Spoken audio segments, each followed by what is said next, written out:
Hello, আজ আমরা যে ভিডিওটি করতে চলেছি সেটি এনসিইআরটি ক্লাস 9-এর chapter 9 force and law of motion এর ফার্স্ট অ্যান্ড সেকেন্ড ভিডিওটা, মানে ফার্স্ট ল অফ মোশন এবং সেকেন্ড ল অফ মোশনের ডিটেলস ভিডিও কমপ্লিট হয়ে গিয়েছে আগে দুটো ভিডিওতে, এবং আজকের এটি তৃতীয় ভিডিও যেটিতে আমরা এই চ্যাপ্টার 2 নিউটনের দ্বিতীয় গতিসূত্রের পরে ঠিক তৃতীয় গতিসূত্র অর্থাৎ third law of the motion. তো এখানে প্রথম দুটো গতিসূত্র কিভাবে প্রযুক্ত বল গতির পরিবর্তন করে তার ধারণা দেয় এবং বলের নির্ধারণের একটা পদ্ধতি সম্পর্কে ধারণা দেয়। এবং তৃতীয় সূত্র অনুযায়ী আমরা জানতে পারি যে একটা বস্তু যখন অন্য একটা বস্তুর উপর বল প্রয়োগ করে, তখন দ্বিতীয় বস্তুটাও সঙ্গে সঙ্গে প্রথম বস্তুর উপর সমান এবং বিপরীতমুখী বল প্রয়োগ করে, এবং এই দুটি বলের পরিমাণ সর্বদা কিন্তু সমান এবং বিপরীতমুখী। বল দুটো ভিন্ন বস্তুর উপর ক্রিয়াশীল এবং কখনো একই বস্তুর উপর ক্রিয়া করে না। তো ব্যাপারটা এরম দাঁড়াচ্ছে যে যখন কোনো একটা বস্তুর উপর বল প্রয়োগ করা হয়, সেই বলটাও ঠিক দ্বিতীয় বস্তুটার সঙ্গে সঙ্গে প্রথম বস্তুর উপর একটা বিপরীতমুখী এবং সমান বল প্রয়োগ করে। অর্থাৎ এক কথায় বলা যেতে পারে প্রত্যেক ক্রিয়ার সমান বিপরীত প্রতিক্রিয়া আছে, যেটাকে আমরা স্পিরিচুয়ালি ঠিক বলতে পারি যে কার্মা। যাই হোক, তো এখানে আমরা সেটাতে যাব না। এখানে আমাদের মেন যেটা লক্ষ্য হচ্ছে জানা কি বলতে চাইছে। যেমন এখানে এক্সাম্পল দেওয়া যেতে পারে যে ফুটবল খেলার সময় বলের দিকে তাকিয়ে তার উপরে জোরে লাথি মারার সময় কখনো কখনো বিপক্ষ দলের খেলোয়াড়ের সঙ্গে সংঘর্ষ হয়। একে অপরের উপর বল প্রয়োগের ফলে উভয়ই আঘাতপ্রাপ্ত হয়। অন্যভাবে বলতে গেলে এখানে একটা মাত্র বল নয়, এক জোড়া বল ঠিক ক্রিয়াশীল হয়, এবং যেটা দুটো বিপরীতমুখী বল ক্রিয়া এবং ঠিক প্রতিক্রিয়া। তো এখন এখানে কয়েকটা এক্সাম্পল দেওয়া আছে, তার উপর যেটা বলা হচ্ছে যে তার উপর যে এক্সাম্পলটা আমরা যাব ঠিক সেটা হলো একটা বন্দুক ছোড়া। যখন একটা বন্দুক ছোড়া হয় তখন বন্দুকটি সামনের দিকে গুলি উপর বল প্রয়োগ করে। তো গুলিটি বন্দুকের উপর সমান এবং একটি ঠিক বিপরীতমুখী বল প্রয়োগ করে, এবং যার জন্য কি হয় যে দেখা যায় যে যার জন্য বন্দুকের ভর এবং গুলির ভর অনেক বেশি। যেহেতু বন্দুকের ভর গুলির ভর থেকে অনেক বেশি, তাই বন্দুকের ত্বরণ গুলির ত্বরণের থেকে অনেক কম হয়ে থাকে। ব্যাস,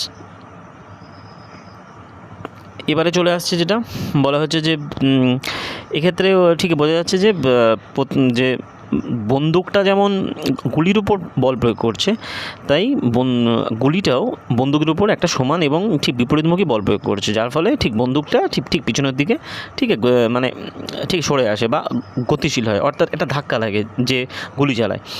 এবং তারপরে যে এটা চলে আসছে উদাহরণের মধ্যে, যেমন একজন মাঝি চলন্ত নৌকা থেকে যখন সামনের দিকে লাফিয়ে নামার যে ঘটনাটি ঘটে, এটিকে আমরা তৃতীয় গতিসূত্রের সাহায্যে ব্যাখ্যা করতে পারি।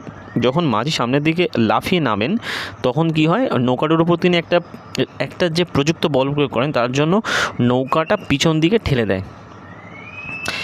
এবং এক্ষেত্রে যেমন এটি ছিল যে গুলির উপরে ত্বরণের ব্যাপারটা। তারপরে চলে আসছে আমাদের, এটা হলো ঠিক মাঝি সামনের দিকে লাফ দিলে ঠিক নৌকাটা ঠিক পিছন দিকে যায়। তারপরে যেটা চলে আসছে সেটা ওই কয়েকটি এক্সাম্পল রয়েছে, এখানে জানার দরকার নেই। আমরা এখান থেকে চলে আসবো যেটা বলা হয় ভরবেগের সংরক্ষণ সূত্র। বলা হয় যে কনজারভেশন অফ দ্য মোমেন্টাম। তো এখানে ধরা হয়েছে এম এ এবং এম বি ভরের দুটো বস্তু, তাদের উপরে ভিন্ন বেগে ইউএ এবং ইউবি একই অভিমুখে সরলরেখা বরাবর বল প্রযুক্ত হচ্ছে। তাদের মধ্যে কোনো বাহ্যিক অপ্রতিমিত বল ক্রিয়া করছে না, এবং দেখা যাচ্ছে যে দুটো বল আরেকটার সাথে ধাক্কা লাগছে। তাহলে সংঘর্ষকালে টি সময় এ বল বি বলটার উপরে এবি যদি বল প্রয়োগ করে, তাহলে সংঘর্ষকাল টি সময়ে এ বল এবং বি বলটার উপরে একই পরিমাণে বল প্রয়োগ করবে, এবং বি থেকে এ বলটার উপর বলটা ঠিক প্রযুক্ত হবে। অর্থাৎ যদি এ থেকে বির দিকে বল প্রযুক্ত হয়, যখন সংঘর্ষ হচ্ছে তখন যেমন সমানভাবে এ থেকে বির দিকে বল প্রযুক্ত হবে, এবং ঠিক আছে উল্টো দিকে আবার বিপরীতমুখী একটা বল বি থেকে এর দিকেও ঠিক প্রযুক্ত হবে, যেটাকে এখানে দেখানো হয়েছে যে এ থেকে বির দিকে যেমন বল প্রযুক্ত হচ্ছে, তার উল্টো দিকে বি থেকে এর দিকেও একটা বল প্রযুক্ত হচ্ছে। অর্থাৎ এখানে বলা হয়েছে, এটাকে আমরা যদি ফর্মুলা হিসাবে আনতে চাই তাহলে আমরা বলবো যে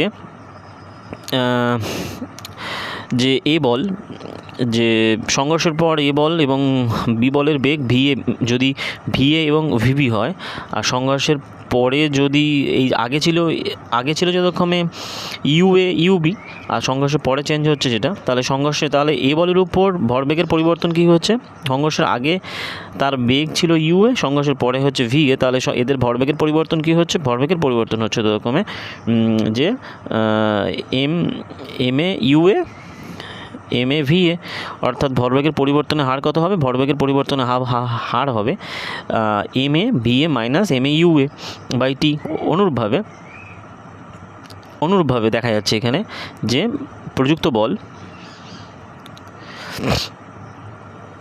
অর্থাৎ এখানে দেখা যাচ্ছে যে বি বলের ক্ষেত্রেও তাই হবে, বি বলের ক্ষেত্রে পরিবর্তন হচ্ছে তাই, যে আগে পরিবর্তন আর পরে পরিবর্তন, তাহলে এখানে পরিবর্তন হার M B into V B minus U B by T. তাহলে তৃতীয় গতিসূত্র অনুযায়ী এ বল এবং বি বলের উপর কর্তৃক এফ এ প্রযুক্ত বল এবং বি বলের উপর এ বল কর্তৃক প্রযুক্ত বল এফ বি এ প্রযুক্ত বল অবশ্যই সমান এবং বিপরীতমুখী হবে। তো এখান থেকে অর্থাৎ এইখান থেকে যে ফর্মুলাটা আমরা পাই সেটা হলো কি, F A B is equal to minus F B A, দুটো ইকুয়েশন করে পাই M A U A M B U E, এটা হলো ফাইনাল ফর্ম, এটাই হলো ফাইনাল ফর্ম, যেটা পরীক্ষাতে কয়েকটি ঠিক নিউমেরিক্যালস করতে আমাদের কাজে লাগে পরবর্তীকালে। তো এরপরে যেটা চলে আসছে কি,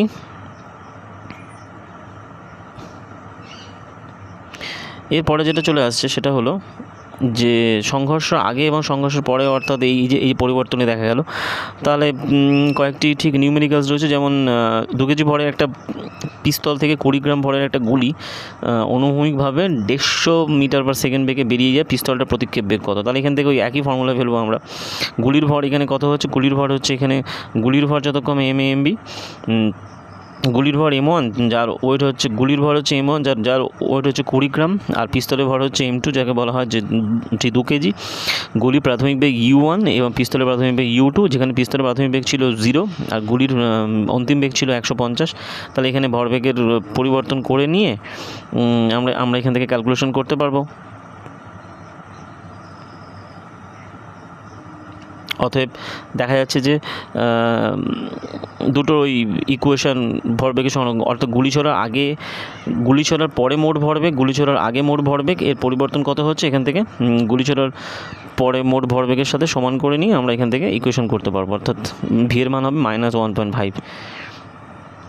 ব্যাস, এরপরে যেটা চলে আসছে সেটা ওই একই টাইপের অঙ্ক, একই ফর্মুলা পড়বে, আগের মোট ভরবেগ এবং পরের মোট ভরবেগ দুটো সমান করে নিয়ে তাদের মধ্যে ইকুয়েশন করে ক্যালকুলেশন করতে হবে। ব্যাস, যেমন এখানে একটি দেখানো হয়েছে যে মেয়েটি গাড়ির উপরে লাফ দিয়েছে আগে এবং পরে তার গাড়ির অবস্থান গতিসূত্রে।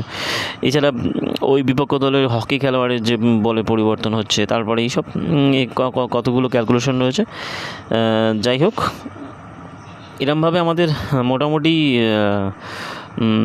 নিউটনের ফার্স্ট ল, সেকেন্ড ল এবং থার্ড ল পুরো চ্যাপ্টারটাই শেষ হলো, যেখানে যার প্রথমের ছিল নিউটনের বল ও গতিসূত্রের এবং এর নিউমেরিক্যালস এবং কিছু কোশ্চেন, এবং ঠিক প্রিভিয়াস ইয়ারের কোশ্চেন্সগুলো আমরা সমাধান করেছি, এবং ঠিক সেটি তোমরা ঠিক পরের ভিডিওতে পেয়ে যাবে, যেখানে ঠিক রেলওয়ের বিভিন্ন পরীক্ষায়, রেলওয়ের বিভিন্ন বছরে আসা এই চ্যাপ্টারের উপর থেকে যাবতীয় যা ঠিক নিউমেরিক্যালস কোশ্চেন সমস্ত কিছু সমাধান করা হয়েছে ফার্স্ট ল, সেকেন্ড ল এবং থার্ড ল এর উপরে। তো চেষ্টা করো ভিডিওটি শেয়ার করার, লাইক করা এবং সাবস্ক্রাইব করার। দেখা হচ্ছে পরের ভিডিওতে। পরের ভিডিওটি হবে এই চ্যাপ্টারের এই সমস্ত বল এবং গতির সূত্রাবলীর উপরের